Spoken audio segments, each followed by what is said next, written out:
છોટાઉદેપુરના રંગપુર પાસેથી વિદેશી દારૂ ઝડપી પાડવામાં આવ્યો। એક મહિલા અને એક ઈસમને ઝડપી પાડવામાં આવ્યા। છોટાઉદેપુર જિલ્લા પોલીસ વડા ઇમ્તિયાઝભાઈ શેખની સૂચના અને માર્ગદર્શનના આધારે તપાસ હાથ ધરતા છોટાઉદેપુરના રંગપુર પોલીસ સ્ટેશન વિસ્તારના રંગપુર નાકા પાસે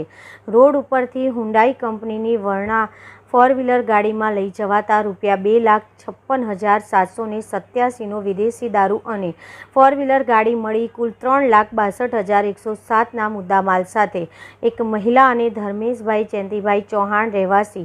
પાસોદરા કામરેજ સુરત કુલ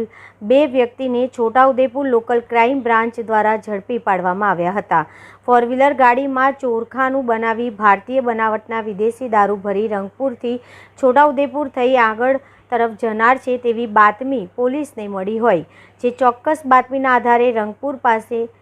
રંગપુર નાકા પાસે હાઈવે રોડની બંને સાઈડના નાકાબંધી ગોઠવી હતી અને વોચ ગોઠવવામાં આવતા બાતમીદારના વર્ણનવાળી ગાડી આવતા તેને રોકીને કોર્ડન કરી ગાડીની પાછળની સાઈડમાં પડખામાં તથા દરવાજાના પડખામાં પાછળ સીટની બાજુમાં દારૂના છૂટા ક્વાર્ટરિયા મળી આવ્યા હતા। જ્યારે બંને વ્યક્તિને ઝડપીને પોલીસે કુલ ₹2,62,107નો મુદ્દામાલ કબજે કરી આગળની કાર્યવાહી હાથ ધરી હતી, જ્યારે અન્ય એક વ્યક્તિને પકડવાની ગતિવિધિ હાથ ધરી હતી।